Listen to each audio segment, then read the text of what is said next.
नमस्कार।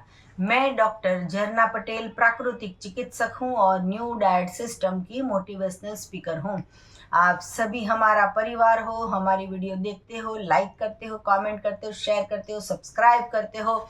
आप सभी के चरणों में मेरा सत सत प्रणाम है। आज की मेरी वीडियो का टॉपिक है च्यू वेल फॉर हेल्थ। मतलब कि जो भी खाए वो चबा चबा के खाए, इतना सारा चबा के खाए कि आपके पेट में कभी दर्द ना हो। या तो फिर वो आधा खा के अगर आपने उतार दिया, एक निवाला गया, दूसरा आया, तीसरा गया, चौथा आया, ऐसे करके आपने थाली पूरी कर दी तो पेट में जरूर से दर्द होगा। और एक बात खास है कि जो एनिमल्स होते हैं उसके अंदर, मतलब कि गाय, तो गाय जो होती है वो पहले जितना भी खाना है वो पूरा उतार देती है, उसके पास दो जठर है, दूसरा फिर से बाहर निकालती है और फिर चबा चबा चबा चबा के फिर उसका रस बना के फिर वो फिर से खाती है। लेकिन इंसान के पेट के अंदर एक ही जठर है, एक बार उतर गया दूसरा फिर से वापस नहीं आता है, हम फिर से उसको उतार नहीं सकते। ये मुंह ऐसी चीज है कि इसके अंदर कुछ भी चला जाता है, इतना बड़ा बड़ा कुछ भी मुंह में चला जाता है। तो हमें जो है वो सोच समझ के खाना है। जब भी आप खाने बैठो तो मोबाइल का यूज नहीं करना है, टीवी को नहीं देखना है, बुक्स नहीं पढ़ना है, सिर्फ और सिर्फ फोकस करना है आपको खाने पे। तो खाने में क्या क्या डाला है, कैसी चीज़ों से बनाया है, कौन लाया है, कितनी मेहनत से बनाया है, कितनी देर में बनाया है, कितना टेस्टी बनाया है, भगवान को थैंक यू बोलो और फिर खाओ। खाने के बाद भी थैंक यू बोलो, जिसने बनाया उसको भी बोलिए कि बहुत अच्छा किया आपने हमारे लिए खाना बनाया। हाँ, आपकी मदर या आपकी वाइफ या आप खुद, जो भी इंसान ये वीडियो देख रहे हैं वो खाना बनाते हैं तो भगवान को याद करके बनाइए। कई लोग तो जो है वो इतने टेंशन में बनाते हैं खाना, यहाँ भागने के बाकी है, वहां पहुंचने का बाकी है और खाना बनाते हैं। ऐसे अगर खाना बनाओगे तो खाने वाले को कभी शांति नहीं मिलेगी।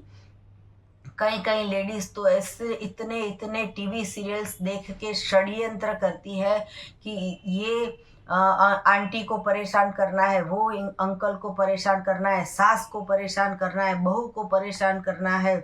और ऐसी ऐसी सीरियल देख के खाना पकाती है, वो खाने में कभी भी शांति नहीं मिलती है। जब भी खाना बनाते हैं भगवान को याद करके, कुछ अच्छे से श्लोक बोल के, माँ अन्नपूर्णा को याद करके खाना बनाना है। आपकी वाइफ को या आपकी मदर को पूछिए, खाना बनाने में 1 घंटा लगता है और आपको खाने में सिर्फ 5 मिनट लगती है। आप खुद खाना बनाते हो, आपको पता है कि 1 घंटे मेहनत लगी है, लेकिन फिर भी आप 5 मिनट में उसको फिनिश कर देते हो। तो कहने का तात्पर्य ये है कि च्यू वेल, मतलब कि अच्छा सा चबा चबा के खाइए।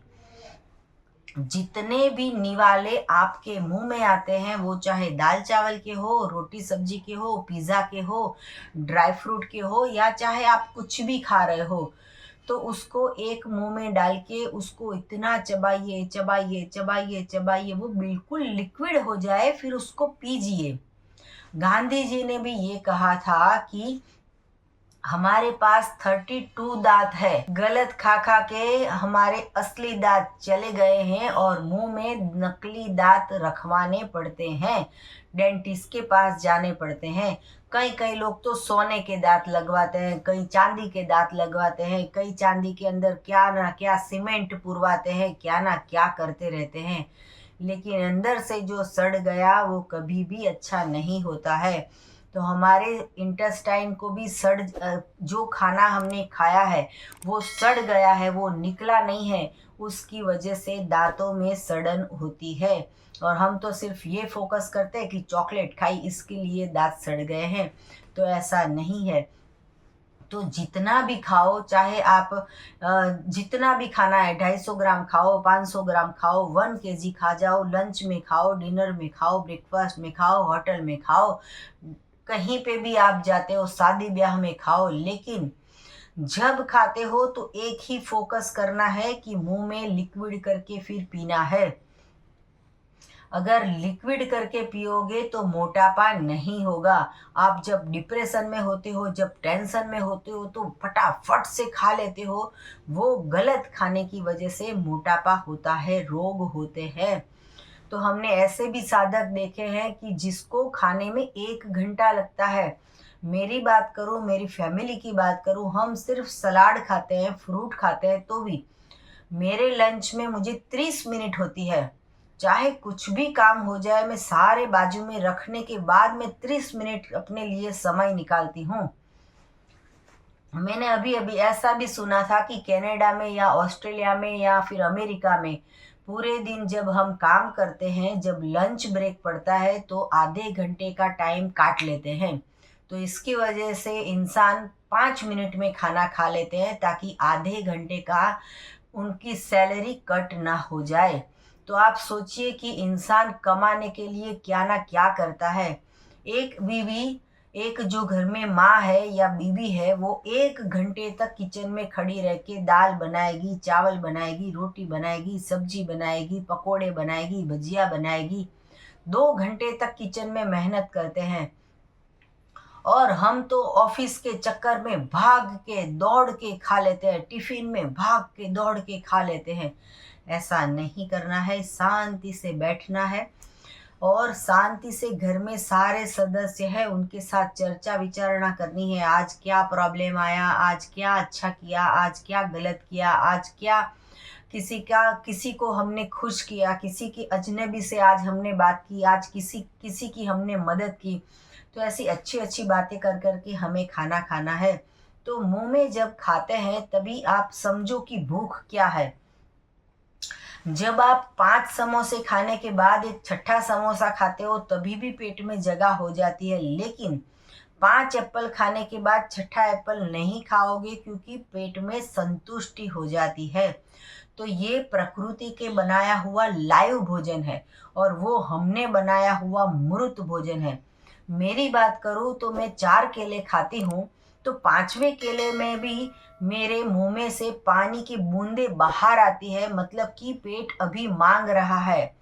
और कई-कई खाना तो इतना रूखा-सूखा होता है कि हम ठूस-ठूस के खाते हैं, फिर भी मुँह में सलाइवा नहीं बनता है। जब मुँह में सलाइवा नहीं बनता है, वो जो है वो खाना पेट में उसकी गांठ हो जाती है, पत्थर जैसा हो जाता है और इसकी वजह से फिस्टुला, पाइल्स, बगंदर ये सब प्रॉब्लम्स होते हैं। मल निकलने में इतनी तकलीफ होती है कि गुदाद्वार में चीरे पड़ जाते हैं। ऐसा कैसा हमने खाया होगा कि जो बाहर नहीं निकल पाता है। इतनी बदबूदार हम कुछ अच्छा खाते हैं और बदबूदार हमारी लेट्रिन होती है। इसका कारण ये है कि हमने मृत भोजन खाया है। आप एक बार ट्राई कीजिए कि 3 किलो मैंगो खाइए और फिर दूसरे दिन लेट्रिन कीजिए तो खुशबू आएगी। और अगर आप 4 रोटी खाओगे और फिर लेट्रिन करोगे तो उसमें से बदबू आती है। तो ये जो है वो मृत भोजन और अमृत भोजन की कंपैरिजन है। चाहे आप कुछ भी खाते हो, लंच में हम फल खाने की एडवाइस करते हैं, सलाद खाने की एडवाइस करते हैं और डिनर में हम कहते हैं कि अगर आप स्वस्थ हो, आप अच्छे हो, आपको बीमारी नहीं है, आपको वजन घटाना नहीं है, आपकी कोई दवाइयाँ नहीं चल रही है, तो आप शाम को पकाया हुआ खाओ। आप जो भी पकाया हुआ खाते हो, अगर गेहूँ है तो उसको 10 बार चबाइए, चावल है तो 10 बार चबाइए, मुँह में लिक्विड हो जाएगा, फिर आपको खाना है। चाहे कुछ भी खा लीजिए। मेरी बात करूँ तो मैं पूरे दिन में कुछ भी चबाने का मन होता है तो मैं ज़्यादा से ज़्यादा मूँगफली खाती हूँ। तो ये मूँगफली को मैं इतनी चबा-चबा के खाती हूँ कि मुँह में पूरा दूध बन जाता है और मुँह में पूरा लिक्विड जूस बन जाता है, जिसको हम दूध भी बोल सकते हैं और उसको मैं पी जाती हूँ। तो ऐसे करके अगर चबा के खाओगे तो मूँगफली भी नुकसान नहीं करेगी, लेकिन यही मूँगफली की आप चिक्की बनाओगे और आप पतंग चगाते-चगाते उत्तरायण पे छत पे खाओगे और बातें गाते करते-करते हम इतनी सारी चिक्की खा गए, उसमें से 2-3 दाने आपने चबाए नहीं, पेट में उतर गए तो मल द्वार में से वो पूरे के पूरे बाहर निकलेंगे और आपको पेट में गैस हो जाएगा, एसिडिटी हो जाएगी, बदहज़मी हो जाएगी। ये जो सींग दाने हैं उसको अगर आप सेक के खाओगे, नमक लगाया हुआ, सेका हुआ, मूंगफली दाना खाओगे तो गैस बढ़ेगी, बीमारियां आएगी। लेकिन आप ऐसे कच्चे जो मूंगफली के दाने हैं वो दाने को अगर आप चबा चबा के खाओगे तो कोई प्रॉब्लम नहीं आएगा। आप सुबह खाते हो, दोपहर खाते हो, शाम को खाते हो, रात को खाते हो, कभी भी खाते हो, तो सिर्फ फोकस करो खाने में। आप सोचते कुछ और हो और मुंह अलग से काम करता है और फिर परेशानी आती है पेट के ऊपर। आप देखिए कि हाथ कभी जाड़े नहीं होते हैं, मोटे नहीं होते हैं, पैर मोटे नहीं होते, और सबसे पहले पेट इतना बड़ा मोटा हो जाता है, पेट की तोंद बाहर निकल जाती है। तो ये गलत बात है। तो स्पेशल हमने टमी को कम करने के लिए भी एक ऑर्गेनिक नेचुरोपैथी का हमने नेचुरल पाउडर बनाया है कि जो टमी को कम करता है। वो भी अगर आपको चाहिए तो आप हमारा संपर्क कर सकते हो। और अगर आपने चबाया हुआ नहीं खाया है और रोग आ गए हैं, बीपी है, डायबिटीज है, कोलेस्ट्रॉल है, अस्थमा है, पैरालिसिस है, ब्रेन स्ट्रोक है, हार्ट अटैक है, मोटापा आ गया है, डिप्रेशन आ गया है, रोना आ रहा है, तो एनीमा कीजिए। ये इंटेस्टाइन को क्लीन करना है। जो आधा खाया और आधा नहीं पचाया, आधा नहीं चबाया, वो इंटेस्टाइन में फंस गया है। इंटेस्टाइन में हमने 71 स्विचेस है, मतलब 71 कोने हैं। WN वॉकर नाम के वैज्ञानिक ने ये रिसर्च किया है कि अगर ये 71 स्विचेस में से अगर कोई भी एक कोने में, कोई भी एक छेद में अगर खाना अंदर रह गया है तो बीमारियां आएगी, रोग आएंगे। तो पूरा इसको क्लीन करने के लिए एनीमा पॉट करना जरूरी है। 1.5 लीटर पानी से, सॉफ्ट कैथेटर से एनीमा करना है। एक दिन के बच्चे को भी एनीमा करवाओ, 100 साल के बुजुर्ग को भी एनीमा करवाओ। स्वस्थ है तो भी एनीमा करो, बीमार है तो भी एनीमा करो। 365 डे एनीमा करो। सुबह करो, शाम को करो, रात को करो, दोपहर को करो, आपको जब टाइम मिलता है तब करो, लेकिन एनीमा करवाओ। तो ये चबाया हुआ नहीं खाया है, इसकी वजह से पेट में बदबू आ रही है, पेट में डकार आ रही है, पेट में से गैस पास आ रहा है, तो इसकी वजह से रोग आ रहे हैं। एक इंसान जो पूरी जिंदगी 10 लाख, 20 लाख, 50 लाख कमाता है, वो एक ही दिन में उसको अटैक आ जाता है और वो फोटे के अंदर आ जाता है। मतलब फोटा के अंदर हार के ऊपर अगरबत्ती जलानी करनी पड़ती है, क्योंकि इतना बड़ा पेट हो गया था, तब तक एनीमा नहीं किया और फिर रोग आ जाते हैं और फिर ऊपर चले जाना पड़ता है। तो अगर हेल्दी रहना है, पृथ्वी पे रहना है, दवाइयाँ नहीं खानी है, तो एनीमा करना पड़ेगा। ज़्यादा से ज़्यादा फ्रूट्स खाइए, सलाद खाइए, वेजिटेबल्स खाइए और जूस का सेवन कीजिए। जूस से एक बात याद आई, जूस भी अगर पीते हो तो उसको भी मुंह में रख के 5 मिनट के बाद पीना है। एक साथ जूस नहीं पी लेना है। आपको ऐसे करना है कि जब भी भूख लगती है, पकाया हुआ खाने बैठते हो, उसके पहले थोड़ा सा फ्रूट्स खा लीजिए, तो पकाया हुआ कम से कम पेट में जाएगा। तो आपको और भी कुछ ज़्यादा जानकारी चाहिए तो मेरा संपर्क कर सकते हो। मेरा फ़ोन नंबर है 9824317955। सुबह में 10 बजे और 12 बजे के बीच में आप मुझे कॉल कर सकते हो। अहमदाबाद के नारायणपुरा में मेरा NDS हेल्थ सेंटर है, जहां निःशुल्क में आप आके हमसे मिल सकते हो। अगर आपको मिलना है तो यही नंबर पे व्हाट्सएप पे मैसेज करके अपॉइंटमेंट लेके आप हमसे मिल सकते हो। अगर आपको एनीमा पॉट चाहिए या तो फिर हमारी ढेर सारी ऑर्गेनिक प्रोडक्ट चाहिए तो यही वीडियो के नीचे डिस्क्रिप्शन बॉक्स में हमारी वेबसाइट है, वहाँ पे ऑर्डर कर सकते हो। हमारी ढेर सारी ऑर्गेनिक प्रोडक्ट है, वो भी आप मंगवा सकते हो। सदा स्वस्थ रहो, सदा खुश रहो, सदा तंदुरुस्त रहो, सदा हंसते रहो, सदा हंसाते रहो, ऐसी शुभकामनाओं के साथ। थैंक यू, आभार, प्रणाम, बाय।